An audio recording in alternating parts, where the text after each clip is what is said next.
Students, तो आज हम लोग पढ़ने जा रहे हैं ग्रुप 2 एलिमेंट्स, जिन्हें हम अल्कलाइन अर्थ मेटल भी कहते हैं। तो सबसे पहली चीज़ जो हम इसमें पढ़ने जा रहे हैं वो है इलेक्ट्रॉनिक कॉन्फ़िगरेशन के बारे में। तो यहाँ पर अगर हम जनरल इलेक्ट्रॉनिक कॉन्फ़िगरेशन की अगर बात करें तो उसे हम कैसे रिप्रेजेंट करते हैं, नोबल गैस और NS2 से। ये तो क्लियर है।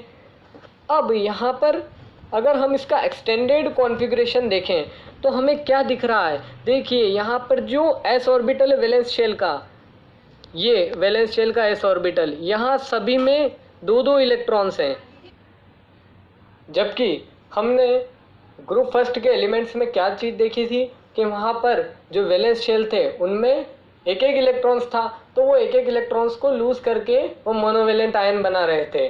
और जनरली ये जो एलिमेंट्स होते हैं ग्रुप 2 के, ये क्या करते हैं कि इनके जो दो इलेक्ट्रॉन्स होते हैं इनके पास वैलेंस शेल में, उनको लूज़ कर करके और डाईवेलेंट आयंस बनाते हैं। M2 पॉजिटिव टाइप के, वो M पॉजिटिव टाइप के बना रहे थे।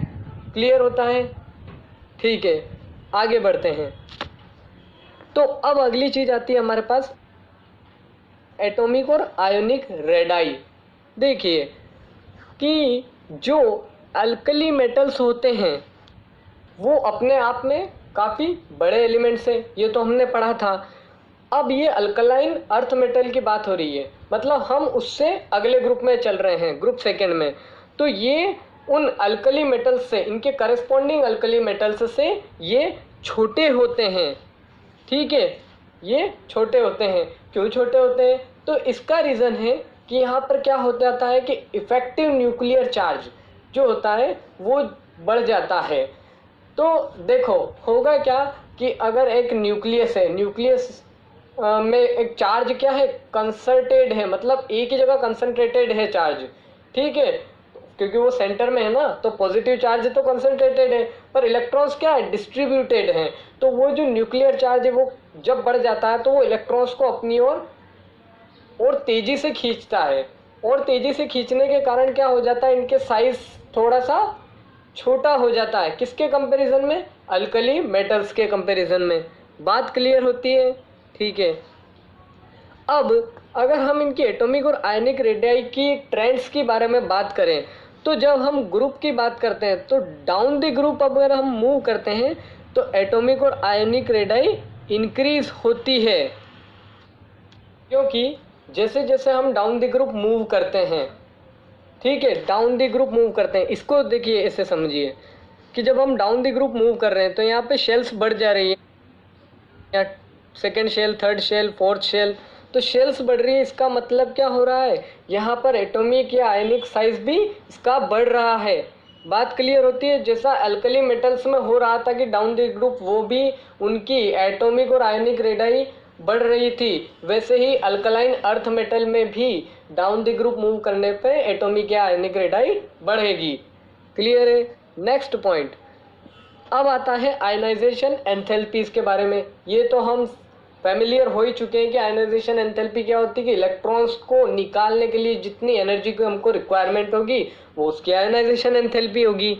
अब ये जो अल्कलाइन अर्थ मेटल होते हैं इनकी भी आयोनाइजेशन पोटेंशियल क्या होती है, कम होती है। कम क्यों होती है? क्योंकि इनके जो एटम्स होते हैं उनका साइज फेयरली लार्ज होता है। यहाँ पर वर्ड ध्यान दीजिएगा, फेयरली वर्ड क्यों यूज़ किया है? क्योंकि अल्कली मेटल्स जो हैं वो लार्ज साइज के होते हैं, पर अल्कलाइन अर्थ मेटल जो होते हैं वो फेयरली लार्ज, मतलब थोड़े से बड़े होते हैं, काफ़ी बड़े नहीं होते हैं। अल्कली मेटल्स के कंपैरिजन में तो वो छोटे ही होते हैं ना। अब जैसा हमने अल्कली मेटल्स में पढ़ा था कि उनकी आयोनाइजेशन एंथैल्पी ग्रुप में डाउन द ग्रुप अगर हम मूव कर रहे तो डिक्रीज हो रही थी, यहाँ भी सेम वैसा ही है कि डाउन द ग्रुप अगर हम मूव करेंगे तो आयोनाइजेशन पोटेंशियल इनका भी क्या होगा, कम होता जाएगा। क्यों कम होता जाएगा? क्योंकि शेल्स बढ़ रहे हैं। शेल्स बढ़ रहे हैं मतलब आउटरमोस्ट इलेक्ट्रॉन की न्यूक्लियस से दूरी बढ़ रही है, और जैसे जैसे दूरी बढ़ेगी तो उतना ही ईजी हो जाएगा आउटरमोस्ट इलेक्ट्रॉन्स को निकालना, और आउटर मोस्ट को इलेक्ट्रॉन को निकालना इजी, यानी कि एनर्जी हमको कम देना है, तो आयनाइजेशन पोटेंशियल क्या हो गया, डिक्रीज हो गया। क्लियर होता है। अब देखिए सबसे इंटरेस्टिंग पॉइंट्स जो हम एल्कलाइन अर्थ मेटल की आयनाइजेशन पोटेंशियल के बारे में पढ़ने जा रहे हैं वो ये है कि इनकी जो फर्स्ट आयोनाइजेशन एनर्जी होती है वो करस्पॉन्डिंग ग्रुप फर्स्ट मेटल्स से ज़्यादा होती है, ठीक है। और सेकेंड आयोनाइजेशन एनर्जी की अगर हम बात करें तो वो उनके ग्रुप फर्स्ट एलिमेंट्स के करस्पॉन्डिंग में स्मॉलर होती है, मतलब कम होती है। तो ये चीज़ को हम समझने के लिए कुछ एग्जांपल्स लेते हैं। तो हमने यहाँ पर कुछ एग्जांपल्स लिए हैं। देखिए पहला एग्जांपल लिया हमने सोडियम का एटॉमिक नंबर हो गया 11। ये हमने उसका इलेक्ट्रॉनिक कॉन्फ़िगरेशन लिखा। अगर इस इलेक्ट्रॉनिक कॉन्फ़िगरेशन को हम 28818 रूल के अकॉर्डिंग अगर फिलअप करें तो क्या होगा कि 2 इलेक्ट्रॉन यहाँ, 8 इलेक्ट्रॉन यहाँ पर और बाकी का 1 इलेक्ट्रॉन जो ये बचा है ये यहाँ पर आ जाएगा। तो फर्स्ट आयोनाइजेशन एनर्जी क्या होती है सबसे पहले तो ये समझिए। तो होता क्या है कि जब किसी एटम में से, आइसोलेटेड गैसियस एटम में से अगर हम 1 इलेक्ट्रॉन निकालते हैं और उस इलेक्ट्रॉन को निकालने में जो हमें एनर्जी खर्च होती है उसे हम फर्स्ट आयोनाइजेशन एनर्जी कहेंगे। और जब किसी एटम में से अगर हम 2 इलेक्ट्रॉन निकाल दें तब जो एनर्जी खर्च होगी उसे हम क्या बोलेंगे, सेकेंड आयोनाइजेशन एनर्जी बोलेंगे। तो ये देखिए अगर हम सोडियम में से 1 इलेक्ट्रॉन निकाल देते हैं मतलब फर्स्ट आयोनाइजेशन एनर्जी इसकी अगर हम देखें, सोडियम प्लस ये बनता है, 1 इलेक्ट्रॉन निकलेगा तो सोडियम प्लस बन जाएगा, ठीक है। अब मोनोवेलेंट आयन ये बन चुका है। अब यहाँ पर देखो कि इसके कॉन्फ़िगरेशन में क्या चेंज आया, मतलब ये 3s0 हो गया, मतलब ये शेल पूरी तरह से हट चुका है। अब क्या बचा है, ये इतना पार्ट इसका बचा है। तो ये क्या है, एक नोबल गैस कॉन्फ़िगरेशन है जो कि काफ़ी स्टेबल है इसी। और यहाँ पर सोडियम जो है ये ग्रुप फर्स्ट का एलिमेंट है और ग्रुप फर्स्ट के एलिमेंट साइज में काफ़ी बड़े होते हैं, उसी के कारण ये जो आउटर मोस्ट इलेक्ट्रॉन है ये इजीली निकल भी जाएगा, तो इनकी आयनाइजेशन एनर्जी कम होती है। परंतु वहीं अगर हम ग्रुप सेकेंड के एलिमेंट यानी कि Mg की बात करें तो वहाँ पर हमने ये कॉन्फ़िगरेशन लिखा है, ठीक है। ये अब एक तो इनका क्या है, साइज़ छोटा हो गया। देखिए यहाँ पे Na का साइज़ बड़ा था, यहाँ Mg का साइज़ छोटा हो गया। ग्रुप सेकेंड में जाने पर इफेक्टिव न्यूक्लियर चार्ज बढ़ा, चार्ज बढ़ने से क्या हुआ, इसकी साइज़ छोटी हो गई। बाकी शेल्स में कोई चेंज नहीं आया। देखिए यहाँ पे जितने शेल्स है उतने ही शेल्स यहाँ पर भी हैं, ठीक है। अब यहाँ पर क्या किया, आउटर मोस्ट में 2 इलेक्ट्रॉन आ चुके हैं, आउटर मोस्ट शेल में ये 2 इलेक्ट्रॉन। अब हम Mg से 1 इलेक्ट्रॉन निकालेंगे और Mg प्लस बनाएंगे, तब हमारे कॉन्फ़िगरेशन में क्या चेंज आएगा, 3s2 से क्या हो जाएगा, 3s1 हो जाएगा। और यहाँ पर चूंकि साइज कम हुआ है तो आयोनाइजेशन एनर्जी ज़्यादा लगेगी इलेक्ट्रॉन को निकालने के लिए, क्योंकि न्यूक्लियस के और क्लोज आ चुके हैं ना अब इलेक्ट्रॉन। पर जब अगर हम सेकेंड आयोनाइजेशन एनर्जी की बात करें तो यहाँ देखना Mg प्लस से Mg2 पॉजिटिव, यानी कि ये एक इलेक्ट्रॉन जो है मतलब 3s1 का ये भी हम लोग निकालने जा रहे हैं, तो उसमें एनर्जी कम लगती है।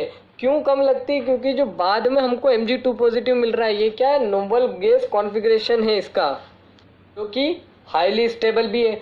अब एनर्जी क्यों कम लगी, एक तो नोबल गैस कॉन्फ़िगरेशन, दूसरी बात देखिए Mg से Mg प्लस बन रहा है तो यहाँ अभी भी ये 3s शेल अभी भी प्रेजेंट है, पर यहाँ Na से Na प्लस बन रहा था तो ये 3s शेल क्या हो जा रही थी, गायब हो जा रही थी। पर यहाँ पर तो अभी भी प्रेजेंट है ना, तो ये 1 इलेक्ट्रॉन जब निकलेगा इस शेल में से, मतलब ये यहाँ पे इसकी जो साइज़ है, मतलब ये शेल की वजह से इसका साइज़ अभी भी कितना है, इतना ही बड़ा है। तो इससे इलेक्ट्रॉन, एक तो ये साइज़ भी बड़ा हो जा रहा है तो आयनाइजेशन एनर्जी इसकी कम होना ही है। पर यहाँ Na से Na प्लस बन जा रहा था, तब यहाँ 3s1 पूरा सा हट जा रहा था, तो ये साइज़ क्या इतनी जो सर्कल के अंदर है उतनी ही हमको बच रही थी, इतना पोर्शन बच रहा था। तो इलेक्ट्रॉन, अब सेकेंड आयोनाइजेशन एनर्जी इसकी बात करें तो इसकी काफ़ी ज़्यादा हाई होगी। अब अपन इलेक्ट्रॉन इसमें से नहीं निकाल सकते हैं, परंतु यहाँ पे 1 इलेक्ट्रॉन जाने के बाद मान लीजिए ये इलेक्ट्रॉन गया तो ये इलेक्ट्रॉन है अभी भी, मतलब शेल्स तो उतनी ही हैं, तो इस इलेक्ट्रॉन को निकालने में हमको कम एनर्जी लगेगी। क्लियर होता है। चलिए आगे चलते हैं हम हाइड्रेशन एंथैल्पी के बारे में। तो हाइड्रेशन एंथैल्पी भी हम लोग जानते हैं कि कभी भी मेटल आयन वाटर के साथ बॉन्ड बनाता है और उसमें जो एनर्जी रिलीज होती है उसे हम हाइड्रेशन एनर्जी बोलते हैं। अब हाइड्रेशन एनर्जी जो है वो आयनिक साइज के बढ़ने से कम हो जाती है। और आयनिक साइज कब बढ़ेगा हम लोग जानते हैं। कब बढ़ेगा आयनिक साइज? जब हम डाउन द ग्रुप मूव करेंगे। ठीक है, डाउन द ग्रुप मूव करने पे शेल्स बढ़ेंगे, आयनिक साइज भी उसका बढ़ जाएगा। तो यहाँ हम बोल सकते हैं कि जो हाइड्रेशन एनर्जी इस ऑर्डर में डिक्रीज होगी, क्योंकि ये Be2 पॉजिटिव जो है इसका साइज छोटा है, Mg2 पॉजिटिव का साइज थोड़ा Be से बड़ा है, और जिनका आयनिक साइज बड़ा होगा तो उनकी हाइड्रेशन एंथैल्पी क्या हो जाएगी? कम हो जाएगी। इसलिए Mg की हाइड्रेशन एनर्जी Be के कंपैरिजन में कम है। एक जो यहाँ कंपेरेटिव बात निकल करके आती है वो ये है कि जो अल्कलाइन अर्थ मेटल्स होते हैं उनकी हाइड्रेशन एनर्जी काफ़ी ज़्यादा होती है as compared to alkali metal ions. और इसी के कारण ये कंपाउंड जो होते हैं वो एक्सटेंसिवली हाइड्रेटेड होते हैं। अल्कली मेटल के कंपैरिजन में एक्सटेंसिवली हाइड्रेटेड होते हैं। ये बात ध्यान रखने वाली है। वहाँ पे वो ओनली हाइड्रेटेड थे, ये एक्सटेंसिवली हाइड्रेटेड है क्योंकि इनकी हाइड्रेशन एनर्जी ज़्यादा है। तो जो MgCl2 और CaCl2 है ये किस फॉर्म में एग्जिस्ट करते हैं?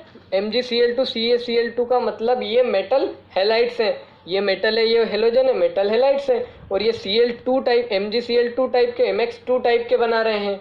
क्यों MX2 टाइप के बना रहे हैं? क्योंकि यहाँ पर इनका देखें तो ये डाइवेलेंट आयन बनाते हैं M2 पॉजिटिव टाइप के, इसलिए यहाँ पे Cl2 हमने लिया, X2 मतलब।